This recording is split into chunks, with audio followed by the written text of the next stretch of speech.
तो भगवान ने विभीषण को कहा कि ये जो बाहर की टेक्नोलॉजी है, बाहर का जो ये रथ है, ये सब सहायक हो सकता है, पर ये स्वयं विजय के मात्र नहीं है।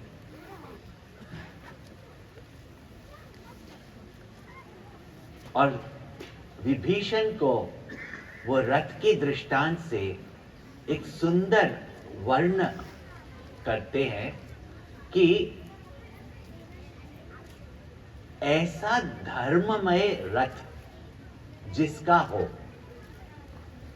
और धर्म सद्गुणों से बनता है। हमारे जीवन में धर्म का पालन सद्गुणों से होता है, और ये सद्गुण क्या है जिससे हमें अपने जीवन का धर्म रथ बनाना है। What are those virtues? और सुंदरता ये है कि हर एक जो सद्गुण है वो भगवान ने इस रथ के दृष्टांत में दिया है। और पहले कहा कि इस रथ के दो पहिए जो हैं वो है सौरज और धीरज। ये कल हम विस्तार में सुन चुके हैं कि सौरज यानी कॉन्फिडेंस, धीरज यानी फॉर्टिट्यूड। और ये दो पहिए एक आगे बढ़ाता है और एक चलते रहता है जब तक हम अपने लक्ष्य पर नहीं पहुंचे। हमारा लक्ष्य, चाहे हमारी सफलता जो हम चाहते हैं वो चाहे मटेरियल हो या स्पिरिचुअल हो, आधुनिक हो या आध्यात्मिक हो, इन दो पहियों की आवश्यकता है, और वह है सौरज और धीरज, कॉन्फिडेंस एंड फॉर्टिट्यूड। कि हमारे मन में ये शून्यता होनी चाहिए और दूसरी धैर्य होना चाहिए। अब भगवान आगे कहते हैं, और मैं आशा रखता हूं कि आप सब ने ये पुस्तिका लाई होगी या श्री रामचरितमानस लाए होंगे, और जैसे यह विभीषण गीता दोहराई जाएगी आप भी गाइएगा। दोहराइएगा। सौरज धीरज तेहि रथ चाका, सौरज धीरज तेहि रथ चाका, सत्यशील दृढ़ ध्वजा पताका, सत्यशील सभी जोम से, विवेक दम परहित घोरे, बल विवेक दम परहित घोरे, क्षमा कृपा समता रजो जोरे, ईस भजनु सारथी सुजाना, विरति चर्म संतोष कृपाना, दान पर सुबुद्धि शक्ति प्रचंडा, पर विज्ञान कठिन को दंडा, अमल अचल मन द्रोण समाना, समझ नियम सिली मुख नाना, कवच अभेद विप्र गुर पूजा, एहि सम विजय उपाय न दूजा,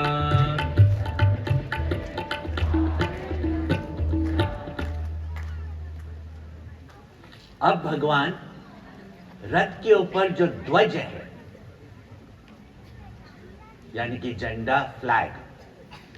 अब आप जब भी रामायण देखते होंगे या महाभारत टेलीविजन के ऊपर देखते होंगे, जब भी दो योद्धा के बीच में युद्ध हो रहा है, आप देखेंगे कि हर एक के रथ के ऊपर एक ध्वजा है, कि दूर से ही पहचाना जाए कि कौन सा योद्धा मुझसे लड़ाई करने आता है और वो कौन है।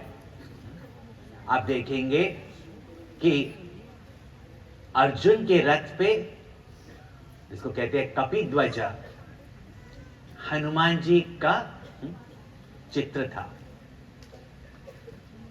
कर्ण के ध्वज पे सूर्य का था। अब ध्वजा किसको कहते हैं? हमारे देश का भी जो ध्वज है वो है तिरंगा। कल थोड़े में मैंने बताया था कि आजकल हम और बच्चों को भी जानकारी नहीं है कि हमारा जो फ्लैग है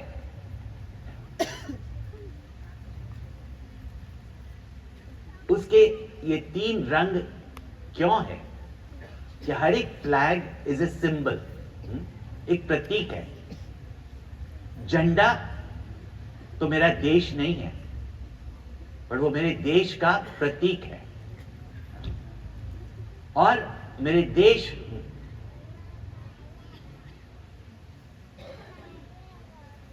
किस आदर्श के ऊपर बना हुआ है, टिका हुआ है, खड़ा हुआ है, वो हमें जानना चाहिए। इसीलिए देखा जाए तो हमारा जो तिरंगा है, सबसे ऊपर वहां भगवा रंग है, उसके बीच में सफेद और नीचे हरा। किसी ने मुझे पूछा, अच्छा ऐसा है क्या? कई लोगों को ये भी नहीं पता कि 3 रंग हमारे ध्वजा में है।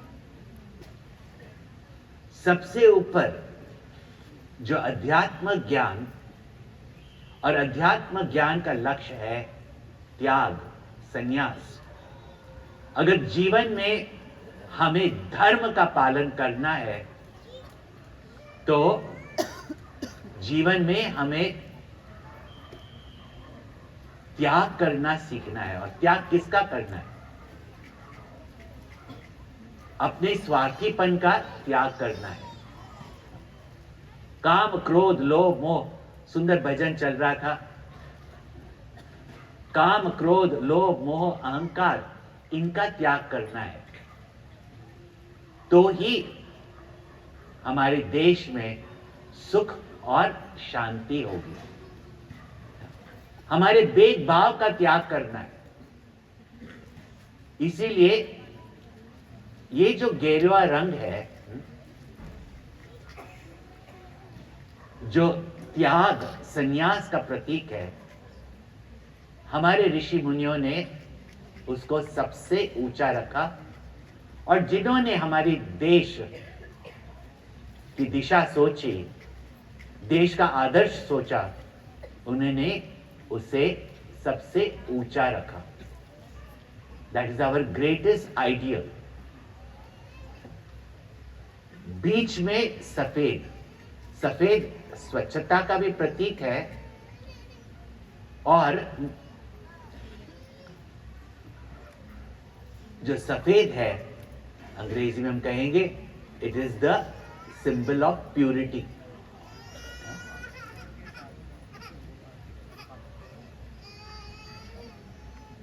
और तीसरा जो हरा रंग है,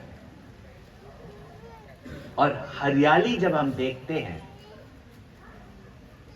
धन धान्य जब हम देखते हैं, जब जमीन को हम सींचते हैं, तो it is a symbol of our self effort. इसीलिए इन तीनों से हमारा देश टिका है और बढ़ते रहेगा। और बीच में है चक्र, यानी कि अभी देखा वो चक्र क्या है? जो हमें आगे बढ़ाता है। आगे बढ़ते रहना है हमें, रुक के नहीं रहना। ये नहीं कि बस अब हमने कर लिया और चुप करके बैठ गए। To be always ready for progress, इसीलिए ये हमारा झंडा है। अभी आप समझ सकते हैं कि एक फ्लैग, एक झंडा किसके लिए है। आजकल कंपनियों में वह झंडा तो नहीं लगाते हैं, एक लोगो लगाते हैं। That logo represents what our company stands for, है ना। अभी आप जैसे कि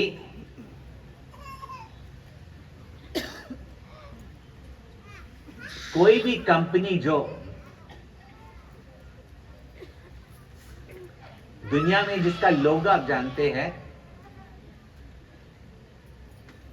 तो बहुत छोटे बच्चे हैं, रो रहे हैं, तो थोड़ा बाहर लेकर जाओ, वो शांत हो जाएगा।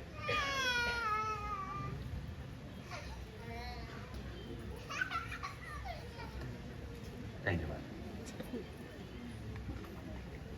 और दो छोटे छोटे बच्चों के साथ जो आए हैं, अगर उनके बच्चे थोड़े रेस्टलेस हो रहे हैं तो आप पीछे लेकर जाइए, तो थोड़ा सा वो बाहर भी जा सकते हैं। लेकिन यहाँ हमें शांति का वातावरण चाहिए, क्योंकि यहाँ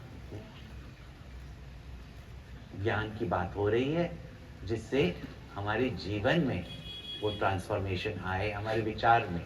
इसीलिए ध्यान से सुनिए, और जो थोड़े बड़े बच्चे हैं शांत से बैठे रहिए।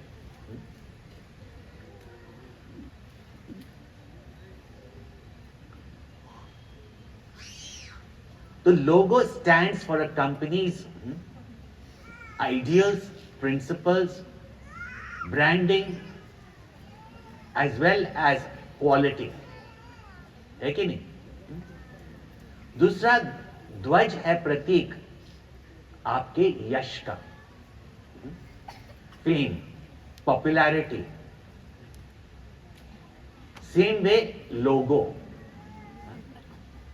इसलिए आप देखेंगे महाभारत में, रामायण में, कि जब दो योद्धा साथ में मिलते हैं और जब उनके ध्वज को गिरा देता है कोई भी योद्धा, उस समय वो उसको बता रहा है कि मैं तुमसे जीत पा सकता हूं। और जिसका ध्वज गिरा, वो उसकी हार हो गई। जिस समय ध्वज गिरा, जब अंग्रेज के रूल से हमें छुटकारा पाना था, तो जिस समय हमने अंग्रेज का ध्वज नीचा किया, उस समय हम जीत गए। ध्वज हमारे जो आदर्श है, our principles, the vision of our company, vision of our life, जिससे हमें वो यश मिला है, अगर कोई वो उसको तोड़ दे, कहते हैं ना नीम को तोड़ दे, तो उसके बाद वो योद्धा जीत नहीं सकता। इसके लिए वेदों के उपनिषद में आया है सत्यमेव जयते, कि सत्य ही जीतता है। Truth alone wins. पता है कि जिस धन के लिए, और या जिस धन को जीतने के लिए, जिस रुपये को जीतने के लिए लोग इतना करप्शन, वैर, अपने परिवार में लड़ाई करते हैं, उस हर एक नोट पे आज जाकर देखना, लिखा हुआ है सत्यमेव जयते। कभी देखा है आपने नोट पे? हम खाली नंबर देखते हैं ना, उसमें लिखा हुआ है सत्यमेव जयते। लेकिन उसका दूसरा आधा भी है, नानृतम। कभी भी झूठ जीत नहीं सकता, कि झूठ का कोई आधार नहीं है। तो कहा सत्यमेव जयते। यहां भगवान कहते हैं कि ऐसे धर्ममय रथ जिससे हमारे जीवन में अवश्य जीत, अवश्य जय होगा, उस रथ का जो ध्वजा है, दृढ़ ध्वजा है, वो है सत्य। अब सत्य किसको कहते हैं? जो है और जो हमेशा रहेगा उसको कहते हैं सत्य। ऐसे तो परमात्मा ही सत्य है, ईश्वर सत्य है, सत्य ही शिव है और शिव ही सुंदर है। सत्यम शिवम सुंदरम। तो जीवन में भी सुंदरता है, सुख है, जब हमारे जीवन में शिव है। और जब शिव का अर्थ ही क्या है? जो सत्य है। तो परमात्मा सत्य है और ये जो पूरा जगत है जो बदलते रहता है, ये तो माया ही है। जो है उसको सत्य कहते हैं। अब जब भी किसी को हम कहते हैं सत्य के बारे में, हमारा कहना होता है सत्य बोलो। जैसे माता पिता बच्चों को बोलते हैं, बेटा बेटी हमेशा मम्मी डैडी को सत्य ही बोलना। और वही पिता अगर किसी ने बैंक में से फोन किया लोन के पेमेंट के लिए, तो पिताजी कहेंगे, बेटा उसको बोलो पिताजी घर पे नहीं है। लेकिन अगर बेटा ने बाप से ये बात सीखी होगी ना, तो कहेगा पिताजी कहते हैं वो घर पे नहीं है।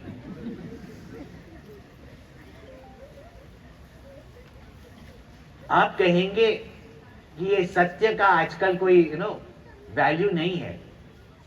देखो जगत में जो सफल है वो तो सब झूठ, रिश्वतखोरी, इसके साथ वो पैसे बनाते। पैसे बनाना सिर्फ सफलता नहीं है। आज हमारे स्कूल के बच्चे यही पूछ रहे थे कि सफलता किसको कहते हैं? सिर्फ पैसे बनाने को सफलता कहते हैं? और जीवन में ना कोई रिश्ते हो, नहीं कोई सुख हो, नहीं कोई प्रेम हो, क्या उसको आप सफल कह सकते हैं?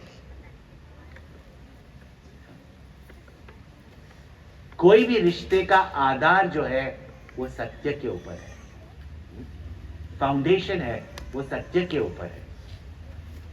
और जो भी कंपनी जो 10-20 साल में गुम नहीं हो जाती, वो सत्य के ऊपर ही चलती है। इसीलिए वो कंपनी लास्ट होती है, मतलब रहते हैं हमेशा के लिए। अब लोग कहेंगे सत्य बोलो, लेकिन खुद कहेंगे और ये हम बच्चों को, अरे देखो मैं इतना सत्यवादी हूं और देखो मैंने तो पैसे बनाए नहीं। सत्य पैसे बनाने के लिए सिर्फ नहीं होता।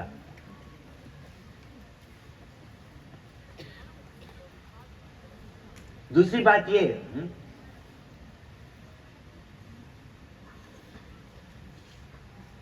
एक गवर्नमेंट का एम्प्लॉय गुरुदेव के पास आया, कहा, उन दिनों की बात है ना, गुरुदेव के पास आया, कहा, Swami ji I am an honest person, मैंने अभी तक कोई रिश्वत नहीं ली है। तो गुरुदेव ने पूछा, कौन से डिपार्टमेंट में काम करते हो? बोला, वो डिपार्टमेंट जहां कोई आता ही नहीं है।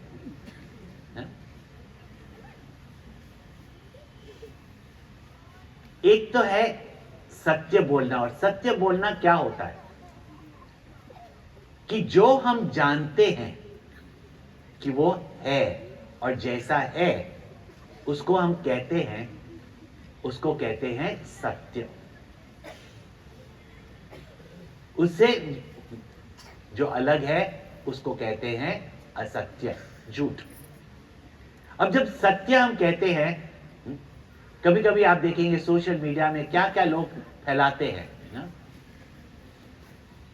और आप भी उसको फैलाते हैं देखने के बिना। कितनी अफवाहें फैलती है और जानने के बगैर आप खुद भी उस अफवाहों को फैलाते हैं, वो गॉसिप्स को फैलाते हैं। जब तक जाने नहीं हम बोले नहीं। हाँ?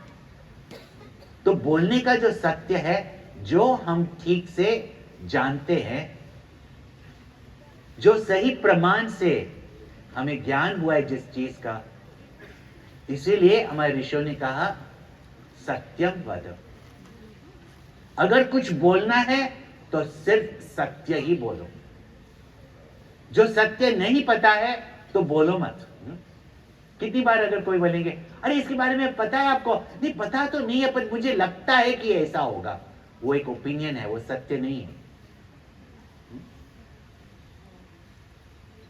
तो जब सही प्रमाण से जिस चीज का हमें निश्चय है वही सत्य है, और ऋषियों ने कहा सत्य ही बोलो। अब कोई कहेंगे कि मैं सत्य तो बोलता ही हूं, मैं सत्यवादी हूं, हाँ? मैं तो कुछ भी फटाक करके बोल देता हूं, लेकिन कोई मेरी बात सुनता नहीं है और सब मुझसे नफरत करते हैं। देखो सत्य की बात भी यहां देखो, रामचंद्र जी ने भी क्या कहा, सत्य सील दृढ़ ध्वजा पताका। जो पहले के फ्लैग्स हुआ करते थे वो एक कपड़ा नहीं होता था, ऐसे दो कपड़े होते थे। जो नीचे वाला छोटा वाला है उसको पताका कहते थे, और वो पताका उस ध्वज को और भी सुंदर बनाता है। और जो हमारा भगवा ध्वज है ना, अगर नीचे से पताका हो ना तो जैसे कि अग्नि की तरह, ज्वाला की तरह वो ऐसे चमकता रहे। तो ध्वज और पताका, अब देखेंगे जो पुराने ध्वजा थे उसके साथ छोटी सी पताका भी है, वो उसको सुंदरता देती है। और वो सुंदरता क्या है? उसको कहते हैं शील। इसीलिए ऋषि ने कहा सत्यम वद हितम वद। वो सत्य बोलो जो किसी की भलाई के लिए है। चलो आपको पता लगा कि फलाने की बेटी कोई ड्रग एडिक्ट के साथ भाग गई, सत्य होगा, लेकिन सबको बोलने में उसमें किसकी भलाई है? उसके माता पिता को पहले से जाकर कहना कि तुम्हारी बेटी ऐसी कर रही है, वो सत्य है। उसको अच्छा नहीं लगेगा, पर फिर भी उसकी भलाई के लिए आपने कहा। पर लोगों में जब आप फैलाते हो वो किसकी भलाई के लिए होता है? तो सत्यम वद हितम वद। और तीसरी बात ये कही कि प्रियम वद। तो ये हितम और प्रिय मिला के शील हो जाता है कि सत्य बोलो पर किसी के हित के लिए बोलो, और ऐसे बोलो जैसे किसी को प्रिय लगे। मतलब मन को वो विचलित, क्रोधित या दुखी ना करे।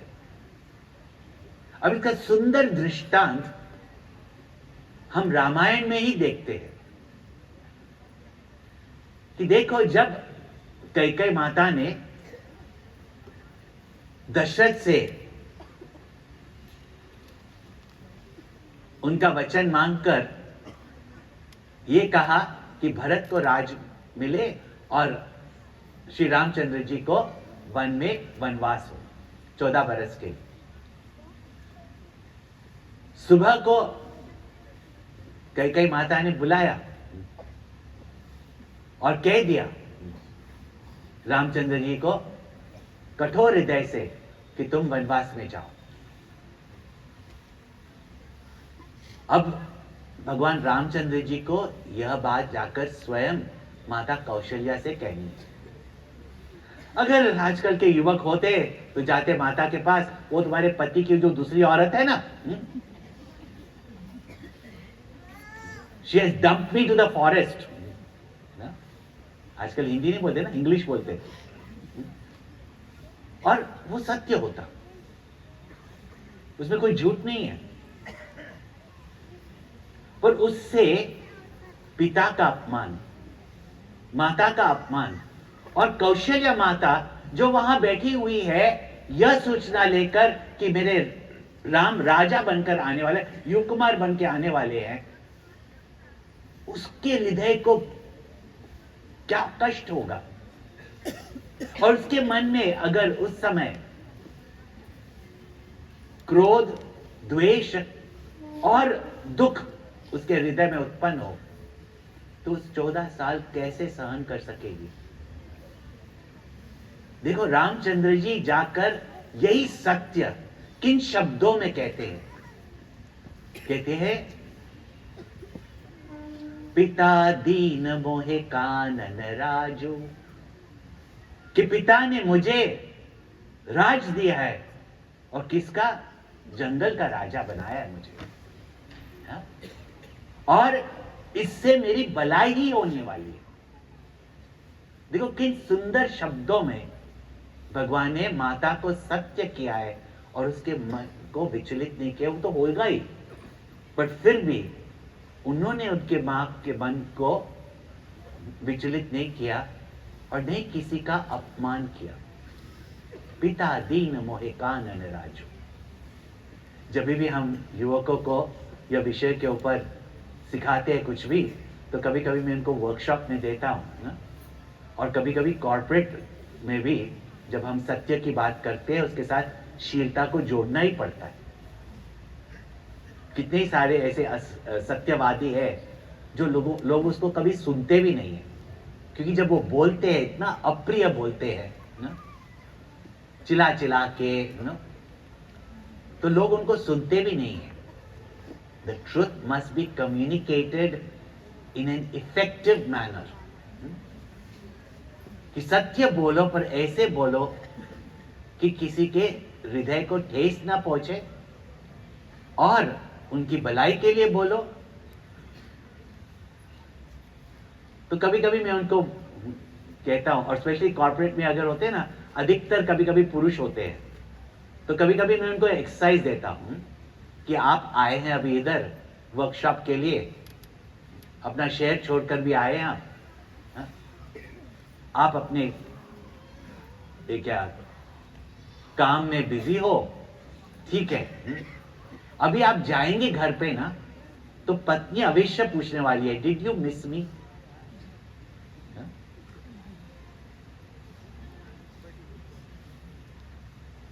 तो क्या बोलोगे? तो बहुत से लोग हंसते हैं और कहते हैं, हम तो झूठ ही बोलेंगे कि हमने मिस किया। तो वो झूठ हो गया ना। और कोई कोई ऐसे बोलते हैं, हम सीधा बोलेंगे, अरे बहुत सारा काम था और तुमको बोल रहे मिस करना, अरे जीने की फुर्सत नहीं थी उधर। अब सत्य बोला, लेकिन पत्नी को दुख तो होगा ना। तो जहां सब पति जो बैठे हुए हैं ना, कैसे अपने पत्नियों को बोलोगे कि मैंने मिस नहीं किया, पर उसके हृदय को ठेस ना लगे। विचार करके देखो, इतना आसान नहीं है। बहुत से लोग तो बोलेंगे, अरे बोल दो ना, आई मिस्ड यू, उसको विश्वास हो जाएगा तो ठीक है। तो सत्य कैसे बोले? इसलिए देखो, हम जब अपनी देवी देवताओं की जो हम आराधना करते हैं, सरस्वती को वाणी देवी कहते हैं ना, इसलिए देखो सरस्वती श्वेतांबर है, सफेद कपड़े पहनी हुई है। लक्ष्मी जी गुलाबी रंग में बैठे, पर वह श्वेत कपड़ों में है। उसके वाहन एक नहीं, 2 मोटर कार है उसकी। एक है हंस और दूसरा है मोर। वही देवी है जिसके 2 वाहन है। सब देवताओं के एक एक वाहन है, सरस्वती के 2 वाहन है, और हाथ में उनके वीणा है। और वाणी देवी की हम ऐसे आराधना क्यों करते हैं?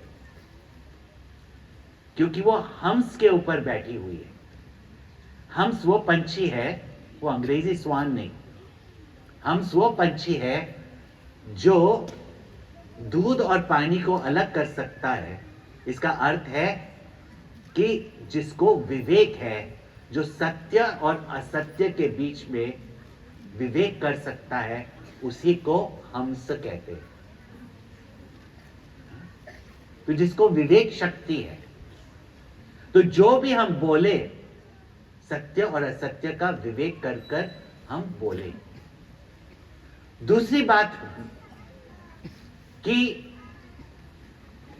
जब मन में हमारे लिए दूसरों के लिए हित है, यानी निज स्वार्थ नहीं, और मोर के बारे में ऐसा कहता है, कहा जाता है, बायोलॉजिकली राइट नहीं है,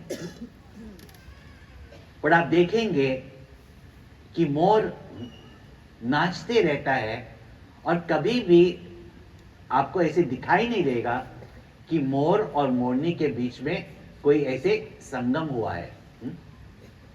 और ऐसी कहावत है, एक कहावत है कि मोरनी जब मोर के आंसू को पीती है तब ही वो अंडे देती है। ऐसे एक, यानी जब हमारी वाणी निज स्वार्थ के लिए नहीं पर दूसरों के लिए हित के लिए है, इसलिए भगवान श्री कृष्ण मोर मुकुट पहने रखे। कितनी अच्छी हमारे जो एक प्रतीक है, सिंबल है। और मैंने कहा कि वाणी मीठी होनी चाहिए, इसीलिए वीणा है।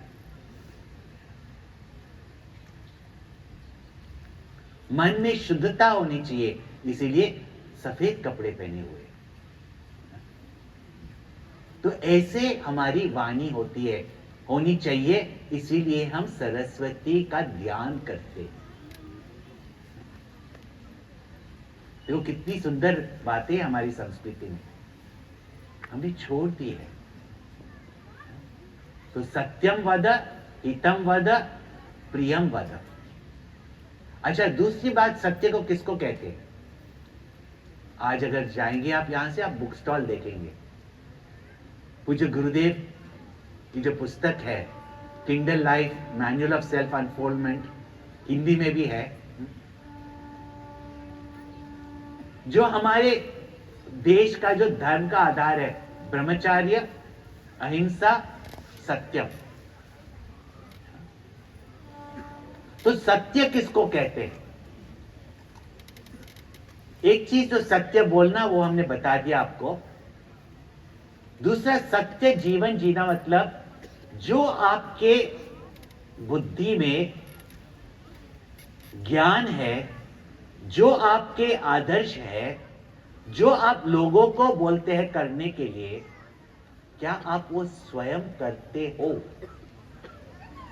To live up to your ideals, to live up to your convictions, to live up to your knowledge, इसी को सत्य कहते हैं। और अगर आपके जीवन का जो आदर्श है वो सत्य है, जो लोगो स्टैंड्स फॉर द ट्रुथ, कि what you say you will deliver, कि जो आपने बोला वो वचन आप निभाएंगे। बड़े गर्व से गाते रहते हैं, रघुकुल रीत चला सदा चली आई, प्राण जाए पर वचन न जाए। अगर किसी को कोई समय का वचन दिया है तो उस समय पे पहुंचो। अगर कोई डिलीवरी करनी है, कोई कंसाइनमेंट की, ये नहीं सोचते कि हम थोड़ा सा देरी कर दे और उनके मार्केट बंद हो जाएंगे।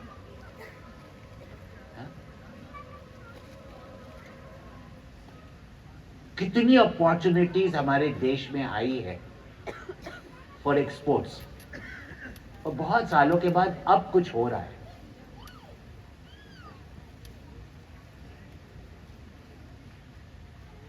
अगर देखा जाए, जो ब्रेन्स है वो हमारे भारत में है, अधिक युवक हमारे भारत में है, लेकिन जो प्रोडक्ट क्वालिटी हमारे भारत में बन सकती है वो चाइना में भी नहीं बन सकती। लेकिन हमारा भारत हर बार बढ़ते बढ़ते फिर क्यों गिर जाता है?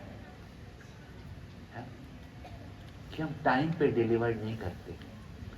जिस क्वालिटी में हमने कहा, क्योंकि जो हमारी बुद्धि है वो विवेक करके, ज्ञान प्राप्त करके जब मन को आदेश देती है, तो मन उनके अनुसार जब कोई कार्य करता है तो कहते हैं कि वो सत्य कार्य हुआ।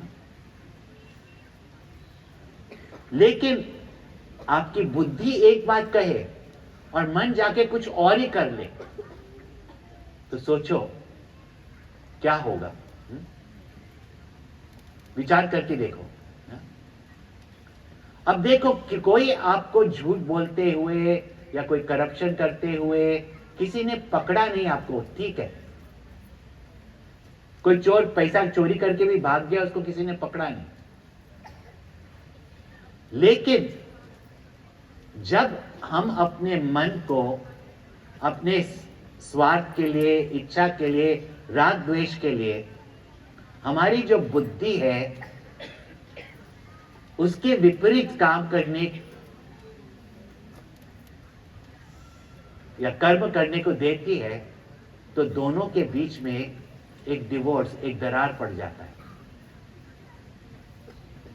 और एक समय ऐसे आता है कि आपकी बुद्धि, और आप सोचते भी होंगे ऐसे ना, मुझे मालूम था मुझे ये नहीं बोलना चाहिए था, फिर भी मैं बोल गया, मुझे ये नहीं करना चाहा, फिर भी मैंने कर दिया।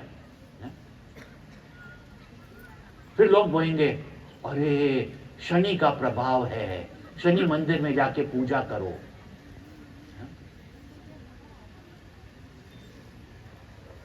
उस समय जिस चीज को आप हाथ लगाओगे वह नाशी हो जाएगा, चाहे कंपनी हो, चाहे रिश्ते हो। क्योंकि एक बार आपने अपने मन और बुद्धि के बीच में, देखो रिश्तों के बीच में भी एक झूठ, उसके बाद एक दूसरे में ट्रस्ट नहीं रहता ना। देखो, तो बाहर पहले कुछ भी हो जाए, लेकिन अंदर ये दरार पड़ जाएगी, तो आखिर में जो आपकी बुद्धि कहेगी उसका उल्टा आपका मन करेगा। तो वही सफलता, वही जय हार में बदल जाएगा। ये मनोविज्ञान की बात है। लेकिन जिसका जीवन सत्य के ऊपर, जिसकी कंपनी सत्य के ऊपर, जिसका जॉब या प्रोफेशन सत्य के ऊपर दृढ़ है, उसका झंडा, उसका यश कोई नहीं गिरा सकता। कि जीवन में कभी लॉसेस भी होंगे। कितने ही ऐसे लोग हैं जिसके सब पैसे चले गए, कंपनी बंद होने लगी, फिर भी उन लोग अपने आदर्श के ऊपर खड़े रहे, और आज वो दुनिया की सबसे बड़ी कंपनीज है, और बहुत से ऐसी कंपनी हमारे भारत में है।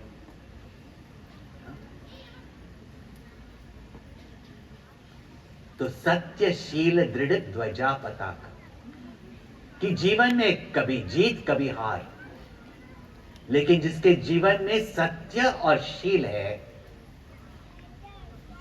उसका यश, उसकी रेप्यूटेशन, उसकी इज्जत कोई नहीं लूट सकता, उसको कोई नहीं तोड़ सकता, उसको कोई डरा नहीं सकता।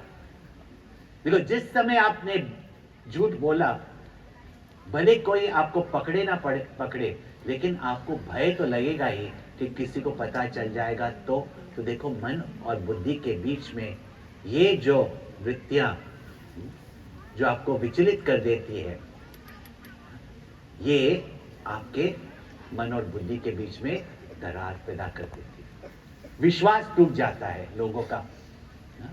इसीलिए कहा सत्यशील दृढ़ ध्वजा, इसका कहा दृढ़ ध्वजा पताका। अब पहिए क्या है, ध्वज क्या है इस रथ का। अब आगे भगवान कहते हैं कि इस रथ के घोड़े क्या है? तो कहा बल विवेक दम परहित घोरे। बल विवेक दम परहित, ये 4 रथ के घोड़े हैं। आप देखेंगे जितने भी रथ थे रामायण महाभारत में, ये घोड़ों से चलते थे। आज भी मैं आपसे पूछूं, आपकी जितनी भी कार है कौन से पावर से चलती है? Bull power, cow power, cat power या हॉर्स पावर?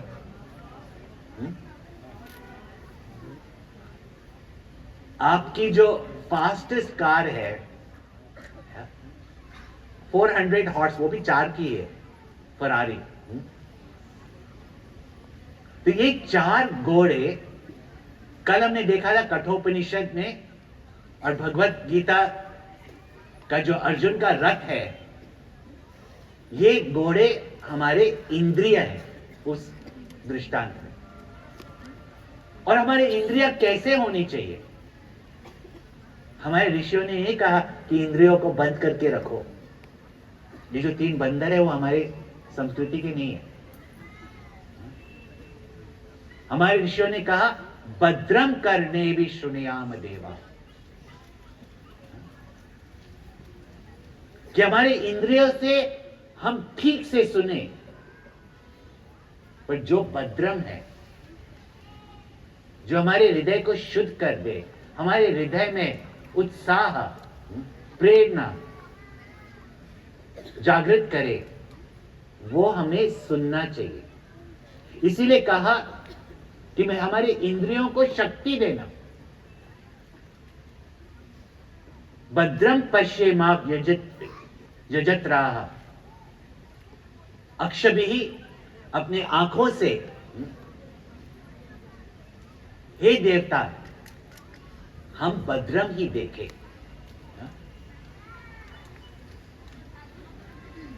इसलिए उपनिषद के मंत्र में कहा बलम इंद्रियाणि सर्वाणि, हमारे इंद्रियों को बल देना। हमारे ज्ञान इंद्रियों को, जैसे आंख, नासिका, जिह्वा, कान और त्वच, स्किन, और कर्म इंद्रिया, हाथ, पैर, जो हमारी वाणी है,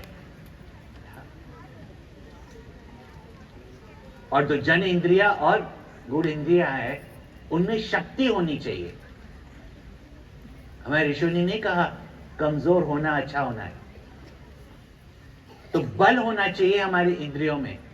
और ये कौन सा बल? कि जो हमारा कर्तव्य है। अब जैसे कि कोई रेसलर है, उसको एक अलग किस्म का बल चाहिए, पर जो सर्जन है उसको अलग किस्म का बल चाहिए। आपने कभी सोचा है हमारे घर की माताओं का बल क्या होगा, जो हर दिन छुट्टी के बिना काम करते हैं? अपने कर्तव्यों करने का जो बल है वो हमारे इंद्रियों में होना चाहिए, कर्म इंद्रियों में और ज्ञान इंद्रियों में। इसको कहते हैं बल। अब देखो, अगर रण मैदान में हमें घोड़ों के साथ जाना है तो घोड़ा कमजोर होगा तो कैसे चलेगा बताओ? एक्चुअली जैसे मैं उच्चार में आया, बहुत समय के बाद मैंने एक छोटे छोटे टट्टुओं को देखा।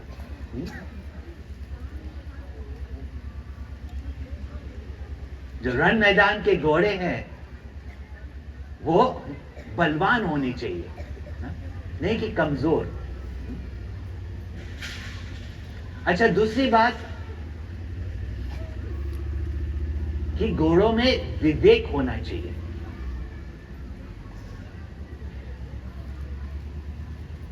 अब आपको एक हास्य की बात बताऊं, आप हंसते तो नहीं है पर हास्य की बात बताता हूं कि आप मुंबई गए हैं कभी? वहां एक जगह है जिसको कहते हैं मरीन ड्राइव। पुराने पिक्चरों में आपने देखा होगा कि जब भी कोई हनीमून के लिए जाता है, ये विक्टोरिया घोड़े गाड़ी में बैठकर गाना गाते थे वो उस समय। आज भी कभी कभी वो विक्टोरिया चलती है उधर, जिसको विक्टोरिया कहते हैं, यानी घोड़े गाड़ी को। एक हनीमून कपल गए घोड़े गाड़ी पे बैठ कर, पिक्चरों में देखा था। अब ये जो घोड़े गाड़ी को चला रहा था, घोड़ा थोड़ा सा आगे बढ़ा फिर रुक जाता था। उसको कितना भी वो चाबुक का आवाज सुना था, मारना तो नहीं चाहिए पर चाबुक का आवाज सुना था, वो घोड़ा आगे ही नहीं बढ़ता था। अब ये हनीमून कपल बैठे हुए, तो जो घोड़े वाला था वो गाड़ी से उतरकर आगे गया और भांगड़ा करने लगा और घोड़ा चलने लगा। फिर जाके वो गाड़ी पे बैठा, फिर गाड़ी चली, थोड़े समय के बाद फिर गाड़ी रुक गई, घोड़े रुक गए, वो घोड़ा रुक गया, फिर वो नीचे उतरा, फिर भांगड़ा किया, फिर घोड़ा चला, वो आकर बैठा। ऐसे बहुत बार ऐसे हुआ।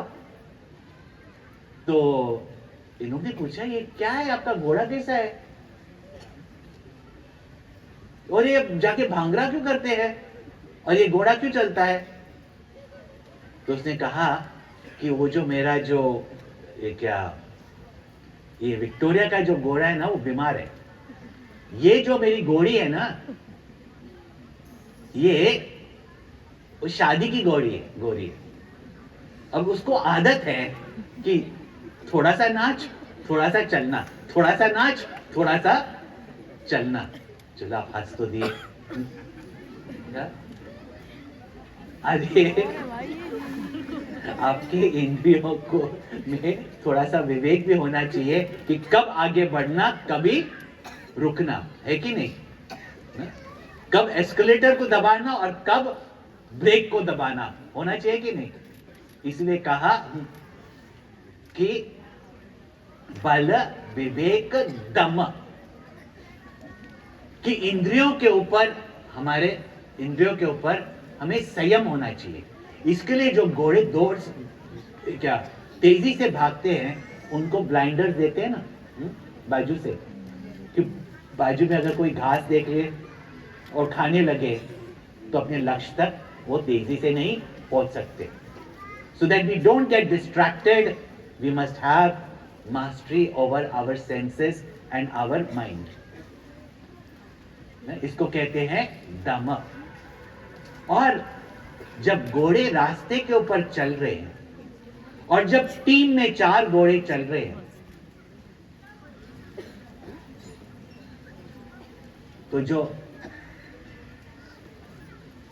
हमारे घोड़े हैं उसमें परहित होना चाहिए। अगर आप गाड़ी चला रहे हैं रास्ते पे और आपको जल्दी है और आप सिग्नल तोड़कर क्रॉस रोड पे आप आगे जाओ, अपने भारत में तो ऐसे ही चलता है ना? इसने इधर से डाला, उधर से रिक्शा आ गई, इधर से आ गया, सबको राइट ऑफ वे चाहिए। लेकिन ये नहीं सोचते कि दूसरों को भी अपने घर पहुंचना है, हमें भी पहुंचना है, दूसरों को भी पहुंचना है। खुद भी चलो और दूसरों को भी चलने दो। हा? तो मन में परहित होना चाहिए। हा? तो बल विवेक परहित घोरे। और यहां भगवान ने जो भगवत गीता में कहा है कि अगर हमारे जीवन में हमें ऊर्जा चाहिए, डायनामिज्म चाहिए, the secret of dynamism here. अब ये सब सुन तो लिया, लेकिन शरीर में बल कैसे होगा? अगर हम खाना वह खाए जिससे शरीर में एनर्जी हो, नहीं कि खाने के बाद फिर सोना पड़े।